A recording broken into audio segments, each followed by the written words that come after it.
E aí, pessoal, beleza? Como é que tá indo a quarentena de vocês? Vamos lá então, vamos dar continuidade ao nosso conteúdo. A aula 1, eu coloquei como aula 1 porque é a nossa primeira aula online. E eu vou estar passando essa parte de óptica geométrica para vocês. Ela está na apostila B, Introdução à Óptica Geométrica 1 e 2, que é o capítulo 9 e 10. Então, na apostila B, pessoal. Mesmo que meu conteúdo seja de Física A, dessa vez é a parte da apostila B. Beleza? A primeira coisa que a gente vai ver vai ser a questão das fontes luminosas. Uma fonte de luz ela pode ser caracterizada de várias maneiras. A primeira coisa que a gente vai caracterizar nela é o seguinte: se ela é uma fonte de luz primária ou é uma fonte de luz secundária. Se você olhar aqui, eu tenho várias fontes de luz. O que vai ser uma primária e o que vai ser uma fonte secundária? Uma fonte de luz primária é uma fonte que emite luz própria, enquanto uma fonte de luz secundária é tudo que reflete luz, certo? Se vocês olharem aqui, eu tenho alguns exemplos. Por exemplo, um laser, ele seria uma fonte de luz primária ou secundária? O que vocês acham? O laser está refletindo ou emitindo luz?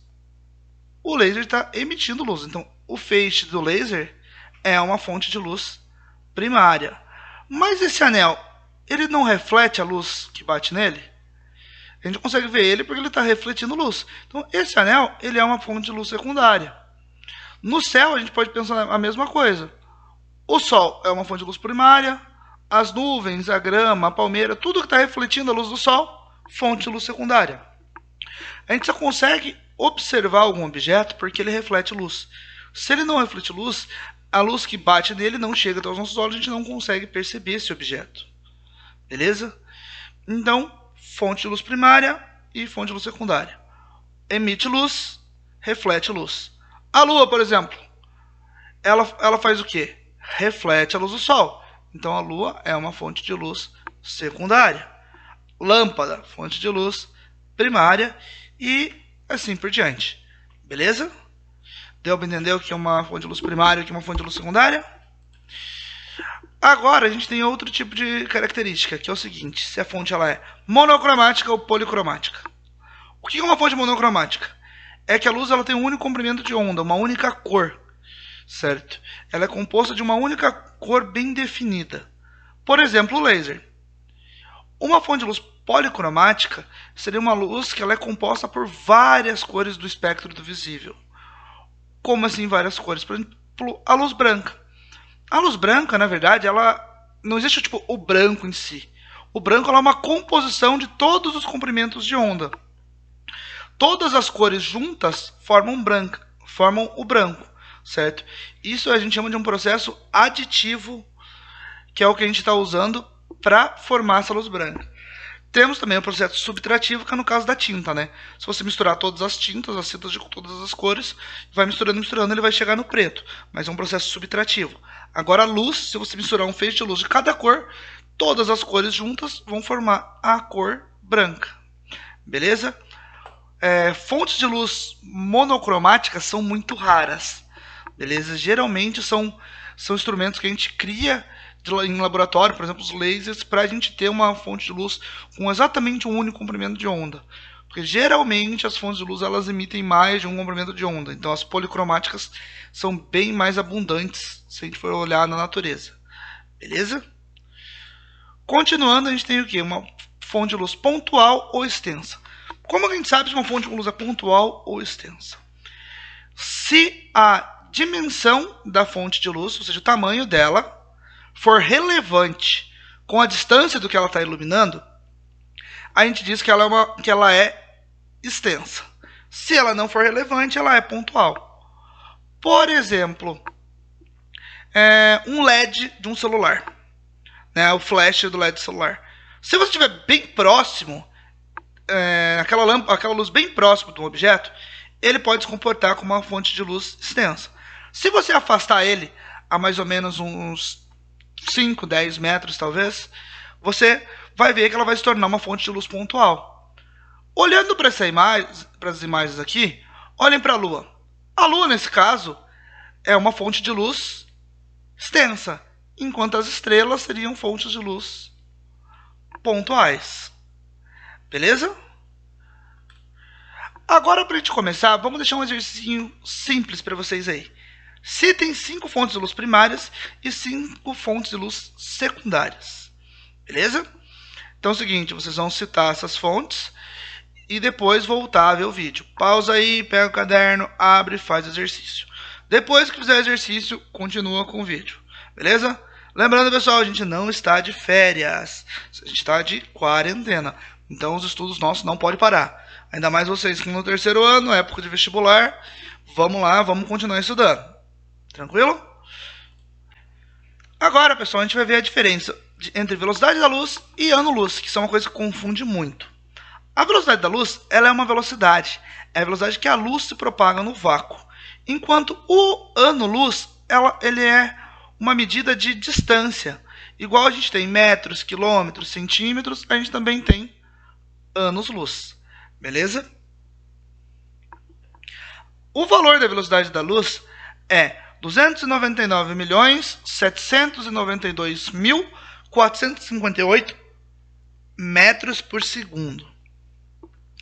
A gente habitualmente chama a velocidade da luz com o nome de C. Se vocês verem, está viajando com a velocidade C, seria com a velocidade da luz. Usualmente, a gente usa o valor 3 vezes 10 à oitava para facilitar os cálculos. Essa seria a velocidade real, medida em laboratório. E essa seria o que a gente usa para simplificar quando a gente vai fazer algumas contas. E, então, sabendo o que é a velocidade da luz, a gente pode definir o que é um ano-luz. Um ano-luz é a distância que um feixe de luz viaja no vácuo no período de 1 ano. Ou seja, ele anda isso por segundo. Vamos pegar aqui para ficar mais fácil. 3 vezes 10 à oitava metros por segundo. Em 1 hora eu tenho 3.600 segundos. Em um dia eu tenho 24 horas. Em um mês eu tenho 30 dias. Ou pode pensar diferente, vamos para ano para ficar mais fácil. Em um ano eu tenho 365 dias aproximadamente. Então, se você multiplicar todos esses valores, para você vai descobrir quantos segundos tem em um ano. A partir de quando descobrir quantos segundos tem em um ano, você multiplica pela velocidade da luz e você chega a esse valor aqui. Beleza? E isso eu vou deixar como exercício para vocês. Mostre que um ano-luz vale em metros aproximadamente 9,5 vezes 10 a 15. Beleza? É bem tranquilo, é só fazer o que eu falei antes ali, descobrir quantos segundos eu tenho em um ano e multiplicar pela velocidade da luz. Tranquilo? Então, vamos continuar. Os nossos feixes luminosos, eles podem ser de 3 maneiras. Eles podem ser convergentes, divergentes ou paralelos. O paralelo também é chamado de cilíndrico. O que é um feixe de luz convergente? É quando os raios de luz se aproximam de um ponto. Com o passar do tempo, os raios de luz eles vão se aproximar. Então, se você olhar aqui, eles estão mais afastados. Depois eles vão estando mais perto, mais perto, mais perto.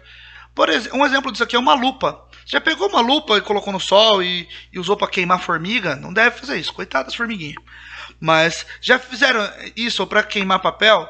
Então você está convergindo os feixes de luz para um único ponto para que eles se concentrem. Então isso é um feixe de luz convergente. Um feixe de luz divergente é o contrário. Os raios de luz se afastam com o passar do tempo, certo? Eu digo com o passar do tempo, mas pode pensar na distância, né? Quanto mais longe você está do teu... tua fonte luminosa está do teu anteparo, onde você está iluminando, mais eles vão se afastar. Por exemplo, de uma lanterna. Uma lanterna, se você pega e aponta ela para sua mão, você vai ver uma bolinha pequena. Se você aponta ela para a parede que está do teu lado, você vai ver uma bola um pouco maior. Se você aponta ela agora para a casa do outro lado da rua, você vai ver ainda maior esse círculo.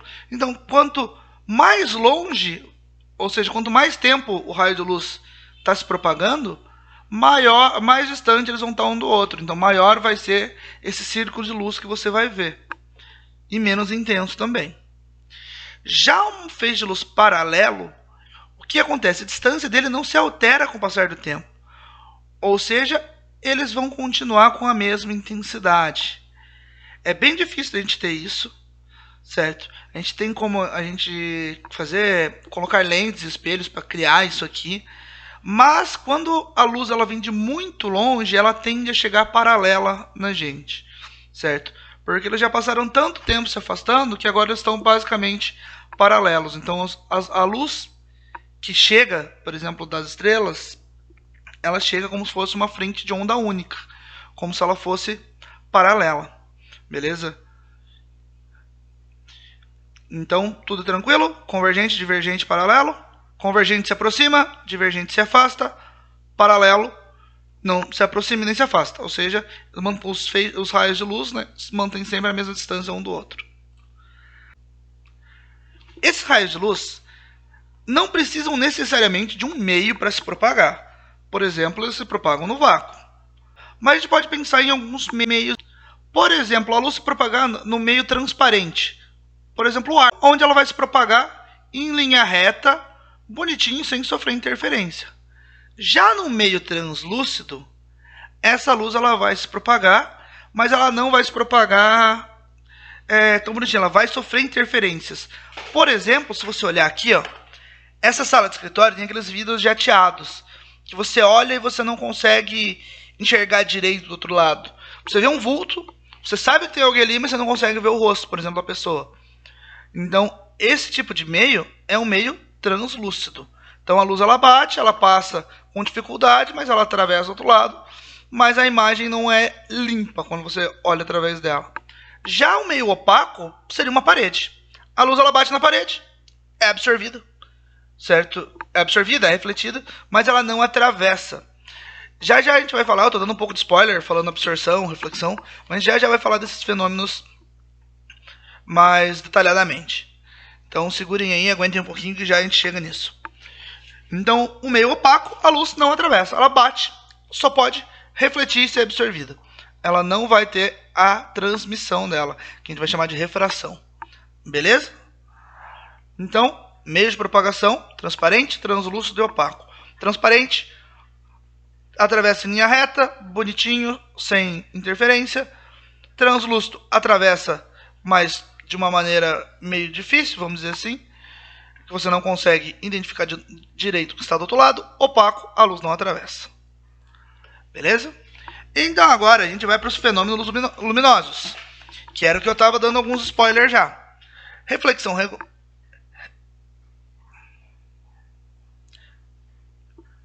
E agora a gente vai para os fenômenos luminosos, que é o que eu estava dando um pouco de spoiler ali. A gente tem o quê? Uma reflexão regular, uma reflexão difusa, refração e absorção. A reflexão regular seria o quê? Seria um espelho.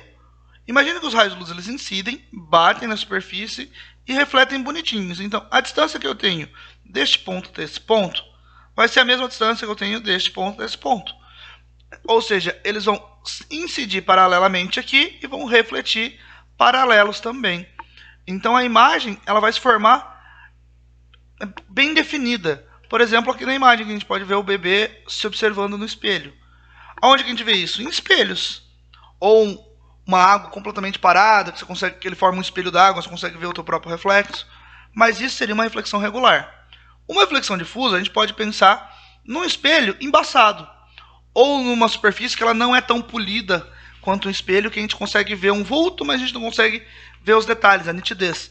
Porque imagina, os raios de luz eles incidem bonitinhos assim, todos paralelos, mas a superfície ela não é lisa, então ela não vai refletir perfeitamente. Tá vendo que cada um dos raios está refletindo para um lado diferente? Essas reflexões eles não vão ser refletidos exatamente da mesma maneira que eles entraram, vai gerar essas imagens distorcidas, essas imagens borradas. Então essa é uma maneira de a gente pensar em reflexão difusa. Tranquilo? Reflexão regular, os raios vêm e saem bonitinhos da mesma maneira que eles entraram. Reflexão difusa, os raios vêm e saem todos zoados, não saem exatamente da mesma maneira que eles entraram, então a gente vai ver o troço embaçado. Tranquilo? E agora a gente chega na refração, que é quando um feixe de luz atravessa de um meio para o outro. Ou seja, você vai incidir ele sobre essa superfície, ele tem o meio 1, que é o ar, vai incidir no meio 2, que é o vidro, vai atravessar por ele, Depois a gente vai ter uma outra interface. Ele vai fazer o quê? Vai sair do vidro e ir para o ar de novo. Se vocês perceberem, a inclinação que você está colocando aqui não é a mesma que a gente tem aqui dentro. Se ele chegasse à mesma inclinação, ele ia se prolongar reto aqui. Como você tem uma mudança de meio, tendo esse fenômeno de refração, ele vai mudar a angulação que ele está tendo. E na saída vai acontecer exatamente a mesma coisa. Então, esse é o processo de refração. É quando quando um feixe de luz atravessa de um meio 1 para um meio 2, certo? E nessa travessia ele desvia o seu caminho, ou seja, a gente vai ter um ângulo diferente aqui do que o ângulo que a gente tem se a gente traçar uma reta e pensar por aqui. Beleza? Como que a gente vai calcular essas coisas? Mais pra frente a gente vai ver uma coisa chamada lei de Snell, dando um pouquinho de spoiler, que a gente vai traçar uma reta normal aqui, vamos ver o ângulo de incidência que vai estar aqui, o ângulo de reflexão que vai estar aqui, de refração que vai estar aqui, e a gente consegue, a partir do índice de refração dos dois materiais, a gente consegue saber o quanto ele vai mudar esse ângulo aqui. Tranquilo? E por último, a gente tem o nosso fenômeno de absorção. O que acontece? A luz ela incide sobre uma superfície. Quando ela incide, ela pode ser absorvida, refletida ou refratada. Quando a gente tem uma superfície opaca, não existe refração. Então, o que vai acontecer? Numa superfície opaca, a gente vai ter reflexão e absorção. Se a gente tem uma superfície preta, incide luz branca, aqui a luz branca está representada por todas as cores, o que vai acontecer? Ele vai absorver todas as cores e não vai refletir nada. Já se a gente tem uma superfície que ela é branca, se incide luz branca sobre ela, ela reflete a luz branca. Por quê? Ela reflete todas as cores. Numa superfície azul, você incide a luz branca, ela absorve todas as cores. Por exemplo, aqui ela está absorvendo o verde e o vermelho nessa nossa representação e reflete somente o azul. Por isso que uma superfície azul é azul. Quando você incide luz branca sobre ela, ela absorve tudo menos o azul, que é o que ela reflete e é o que vai chegar nos nossos olhos. Analogamente, a gente pode pensar isso também para o vermelho e para o verde. Beleza? Então, a absorção é o que a superfície não está refletindo. Então, tudo que ela não reflete, ela vai absorver. Agora, para a gente pensar aqui, vamos deixar um exercício para vocês fazerem. Em um lindo dia de verão, depois que a pandemia do coronavírus já estiver sob controle, um casal sai para caminhar em um parque a céu aberto. O homem está com uma camiseta preta e a mulher com um vestido branco. Levando em consideração somente a cor da roupa, qual deles está sentindo mais calor? Pessoal, pensem no slide anterior, pensem sobre a questão de absorção e tentem interpretar esse sentindo mais calor aqui. Ele está entre aspas porque esse é um termo cientificamente incorreto. Mas no popular, vamos dizer assim, ele é muito utilizado e vocês devem imaginar o que deve ser sentir mais calor. Beleza? Pausem o vídeo, façam a resposta de vocês. Na próxima aula a gente corrige. Agora a gente vai falar das propriedades da luz. A gente tem 3 propriedades principais. Princípio da independência dos raios luminosos, princípio da propagação retilínea da luz e princípio da reversibilidade da luz. O princípio da independência dos raios de luz diz o seguinte: quando os raios de luz se cruzam, esses seguem independentemente cada um para sua trajetória. Ou seja, os raios de luz não interferem um no outro. Se você coloca 2 feixes de luz, eles não vão impedir que o outro passe, eles não vão interagir um com o outro. Eles vão seguir os seus caminhos. Igual você pode ver aqui, ó, nessas 2 lâmpadas, ó, uma está iluminando um lagarto, outra iluminando um outro tipo de lagarto, mas eles não estão sofrendo nenhuma alteração. Mesma coisa aqui. Uma luz azul está atravessando por uma luz amarela, meio laranja, e as 2 não estão sofrendo interferência uma da outra. Beleza? Então esse é o princípio da independência dos raios luminosos. Os raios luminosos não vão interagir um com o outro, não vão fazer com que eles desviem suas rotas. certo? Eles vão seguir cada um a sua trajetória ali bonitinho, beleza? Agora, o segundo princípio é o princípio da propagação retilínea da luz. Todo raio de luz percorre trajetórias retilíneas em meio transparentes e homogêneos. Então, se você tem um meio que é transparente, lembra que eu mostrei lá, por exemplo, a atmosfera, o vácuo, os raios de luz sempre vão fazer um caminho reto. Beleza? Se você tem um meio difuso, ele vai fazer caminhos retos por dentro daquele meio lá, batendo, ele vai sair de uma maneira meio esquisita, mas é só pensar o seguinte: a propagação retilínea da luz vale para meios homogêneos. Tranquilo? Depois disso, a gente tem o princípio da reversibilidade do feixe luminoso. O que significa isso? Se um feixe vai de um ponto A, que é a cabeça do cara aqui, do loirinho, bate no espelho e chega no ponto B, esse mesmo feixe pode voltar e fazer o caminho ao contrário. É o princípio da reversibilidade do feixe luminoso. Esse exemplo do carro é legal porque você pode pensar o seguinte: se você está no banco de trás do carro, olha para o espelho e consegue ver o motorista, se o motorista olhar para o espelho, ele também vai conseguir te ver. Porque o raio que sai de você bate no espelho e incide nos olhos dele, tem um raio que pode voltar pelo mesmo caminho, batendo nele, batendo no espelho e voltando para os seus olhos. Então esse é o princípio da reversibilidade do feixe luminoso. Beleza? Hoje a aula, pessoal, vai sendo bem tranquila, assim. A gente tem pouca conta, a gente só vai ter umas continhas que a gente vai fazer agora na parte de câmera escura, mas essa aula vai ser bem light, bem tranquila aí, só pra gente deixar bem claro esses conceitos de ótica. Na próxima aula a gente vai falar um pouco de espelhos, daí as coisas vão começar a ficar um pouquinho mais complicadas, mas dessa aula de hoje é tranquila. Pessoal, agora a gente vai ver a questão da câmera escura. O que é uma câmera escura? Imagine que eu tenho uma caixa de sapato fechada, completamente escura, só com um buraquinho lá dentro. E esse buraquinho deixa a luz entrar. Se eu tiver um objeto na minha frente, esse objeto, a luz que sai dele, vai entrar por esse orifício e ser projetada no fundo da minha caixa de sapato, mas ela vai ser projetada invertida. Por quê? O feixe que sai daqui, ele sai em linha reta e vai bater aqui embaixo. Opa! O feixe que sai daqui, ele vai vir em linha reta e bater aqui em cima. Então a imagem se inverte. Esse princípio da câmera escura, pessoal, é a mesma coisa que acontece dentro dos olhos da gente. A gente tem a nossa pupila, que ela aumenta ou diminui a intensidade de luz que entra. A luz, ela sai dos objetos, vem para o nosso olho, passa pela nossa pupila e é projetado o objeto invertido dentro da nossa retina. Certo? Lá no final, dentro da nossa retina, não é sobre a nossa retina, lá no final do olho, é projetado o objeto de maneira invertida. O nosso cérebro, esperto que é, desinverte o objeto e a gente consegue ver as coisas de uma maneira não invertida. Mas a imagem que é formada dos nossos olhos, ela é invertida. Mesma coisa em lentes de câmera fotográfica. As imagens elas chegam invertidas e depois o software desinverte. Beleza? Para a gente calcular a relação entre o tamanho do objeto e o tamanho da imagem, a gente precisa saber a distância do objeto até o orifício e a distância do orifício até onde ele vai ser projetado. A gente chama do tamanho do objeto de O de objeto. O tamanho da imagem chama de I, de imagem.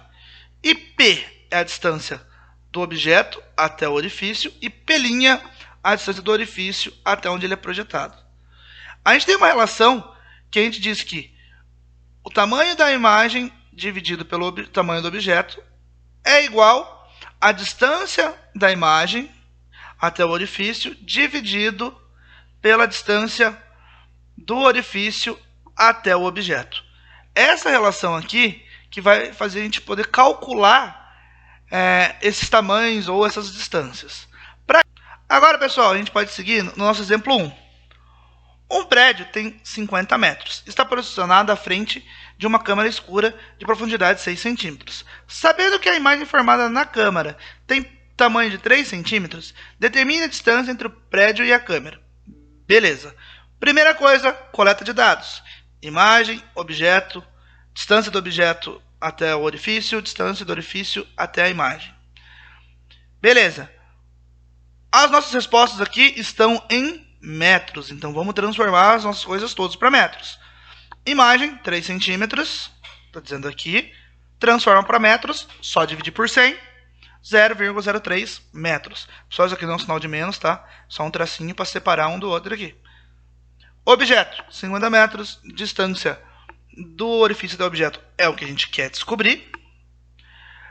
Distância do orifício até a imagem, 6 centímetros. Convertendo para metros, 0,06 metros. Então a gente começa com a nossa fórmula lá. Fizemos a coleta de dados, jogamos a fórmula. Imagem sobre objeto é igual a P' sobre P. A gente vai manipular isso aí. O P está dividindo, passa multiplicando. O O está dividindo, passa multiplicando. Vai ficar P vezes I é igual a P' vezes O. Tá, mas eu quero descobrir o meu P. Então isola ele. Pega o I que está multiplicando e passa dividindo. Então o I passou dividindo. Chegando nessa equação aqui, o que a gente faz? Joga os valores. 0,06, que é o meu P', vezes 50, que é o meu objeto, dividido por 0,03, que é a minha imagem. 0,06 vezes 50 dá 3. E 3 dividido por 0,03 é igual a 100. Então, o nosso resultado é 100 metros. A distância da câmara escura, do orifício da câmara escura, até o prédio é de 100 metros. Resposta E. Beleza? Então, eu vou deixar para vocês agora um exercício parecido com isso para vocês fazerem. Agora aqui a gente está fazendo um exercício mais baseado no olho humano, certo? Aqui na imagem do exercício está como X e X'. Entendam como se fosse P e P', beleza? Ele só deu esses nomes de X e X' porque é a nomenclatura que o exercício deu. Tranquilo? Agora tentem resolver esse exercício. Pausem o vídeo. Vão para o caderno, resolvam o exercício, depois voltem para dar continuação no vídeo. Tranquilo? Terminaram? Então, vamos lá, vamos dar continuidade no assunto. Agora que a gente já viu a questão da propagação retilínea da luz, dos tipos de fonte de luz pontual e extensa, a gente pode definir o que são sombras. A gente tem dois tipos de sombra que a gente pode ter. Na verdade, a gente pode chamar de umbra e penumbra. A sombra, propriamente dita, ela é o que a gente chama de umbra. Mas a gente tem também, sabe aquela sombra meio fraquinha das coisas? Às vezes você tem dois focos de luz e você tem uma sombra mais escura e uma sombra meio fraquinha em volta. Essa sombra mais escura é o que a gente chama de umbra. E essa mais fraquinha a gente chama de penumbra. Isso acontece somente quando a gente tem uma fonte de luz extensa, certo? Ou mais de uma fonte de luz pontual, que acaba várias fontes de luz pontuais uma do lado da outra, a gente pode considerar como se fosse uma única fonte de luz extensa. Então, se a gente tem uma única fonte de luz pontual, a gente vai ter o quê? Somente a umbra. Beleza? Imagine que esse E é um anteparo, é uma moeda, é uma coisa opaca que não está deixando a luz passar. Beleza? Mesma coisa aqui. Então, quando a fonte de luz ela é pontiforme, ela vai gerar somente uma sombra, somente a umbra, a sombra mais escura. Quando a gente tem um corpo de luz extenso, a gente vai ter a formação tanto da umbra quanto da penumbra. E isso é importante a gente saber, porque a gente vai usar isso para falar agora sobre eclipses. A gente tem basicamente dois tipos de eclipse. O eclipse solar e o eclipse lunar. Dentro dele, a gente tem algumas outras divisões. O eclipse solar ele pode ser um eclipse solar total, parcial ou anelar. Com essa imagem aqui, a gente pode ver bem o eclipse solar total e parcial. Como assim? O Sol está aqui. Um eclipse é quando a Lua entra na frente do Sol. O eclipse solar é quando a Lua entra na frente do Sol e a sombra dela é projetada na Terra. Quem está embaixo da sombra, certo? Embaixo da penumbra aqui, vai ver um eclipse solar total. Quem está nessa parte aqui da penumbra, não da umbra, vai ver um eclipse solar parcial. E quem está aqui embaixo não vai ver nada. Por isso que os eclipses eles podem ser vistos somente de alguns locais da Terra. E esses eclipses eles acontecem numa pequena área. Então, por isso que às vezes tem eclipse que só pode ser visto nos Estados Unidos, outro que só pode ser visto da Noruega, outro que só pode ser visto da Nova Zelândia. Depende de como se dá essa inclinação, essa projeção da sombra, né? Essa sombra ela vai estar sobre uma única parte da Terra. Então, somente naquele lugar que você vai poder ver o eclipse. Beleza? Então, um eclipse solar total é quem está embaixo da umbra. Um eclipse solar parcial é quem está sobre a penumbra. Então, depois de a gente falar dos eclipses solares, a gente vai falar dos eclipses lunares. Os eclipses lunares eles também podem ser totais, quando a Lua entra completamente dentro desse cone de sombra. Ele pode ser parcial, quando a Lua passa por esse cone de sombra, mas ela não entra completamente nele. E ele pode ser penumbral, quando a Lua entra somente nessa penumbra, que é essa parte que está em azul aqui da figura. Mas para nós da Terra, o que diferencia? Se for um eclipse lunar penumbral, quando ela entra na penumbra, a gente vai ver um leve escurecimento. Mas ela não vai escurecer, ela só vai diminuir o brilho. É quase imperceptível a olho nu. Mas se você tiver com instrumentos de medida, você consegue medir que ela diminuiu o brilho, porque ela entrou nessa penumbra. Agora, um eclipse lunar parcial, a gente vai ver a Lua lá no céu, bem bonita, e daí ela vai diminuindo a quantidade dela. Ela está cheia, daí parece que ela vai ficando minguante, vai diminuindo até um certo pedaço, e depois ela volta a encher de novo. A gente vai ver como se a sombra da Terra realmente vai engolindo a Lua, certo? Ela vai diminuindo o que a gente está conseguindo ver. Esse é um parcial, certo? Quando ele pega somente um pedaço. Quando é total é o mais legal. Por quê? Quando é um eclipse lunar total, quando a Lua está no ápice do eclipse dela, ou seja, ela está vindo aqui, ela vai indo e ela chega bem no centro do cone. Quando ela fica completamente escura, em vez da Lua sumir por completo, ela fica vermelha. Por que ela fica vermelha? Porque a atmosfera da Terra faz com que a luz branca do Sol sofra um fenômeno de refração e dispersão. Então, quando acontece isso, sabe quando você vê um arco-íris? Que as gotículas de luz, que as gotículas de água pegam e desfragmentam a luz, transformando ela no espectro com todas as cores? Imagina que a atmosfera da Terra faz mais ou menos isso com a luz do Sol. Só que quando ele faz isso, a única luz que consegue chegar na Lua é a luz vermelha. E essa luz vermelha vai fazer com que a Lua seja iluminada nessa tonalidade meio avermelhada, laranja, assim, que o pessoal chama de lua de sangue. Eu odeio esse termo, certo? Se vocês verem em algum momento falando, vai ter uma lua de sangue, por favor, gente, não é uma lua de sangue. Ninguém morreu, a Lua não está sangrando, ela não está menstruada, não está acontecendo nada. É simplesmente um eclipse lunar total, que é um evento astronômico muito bonito de ser visto, e eu aconselho a todo mundo que puder ver um desse em algum momento, veja, porque é bem legal. Beleza? Então o que a gente tinha para hoje, pessoal, era isso aí. Bem tranquila a aula, bem light, só para vocês não ficarem parados aí, né? Não acharem que estão de férias. Mas espero que vocês tenham gostado dessa maneira que eu programei, que eu fiz. Não é definitivo que as aulas vão ficar dessa maneira, ainda estou estudando algumas outras maneiras de fazer. Mas digam depois para Elisa, ou mandem no painel, mandem em algum lugar dizendo se vocês gostaram dessa maneira dos vídeos. Só para eu ter um feedback, saber o que eu melhoro, se eu faço gravando no quadro, como que eu faço isso aí. Beleza?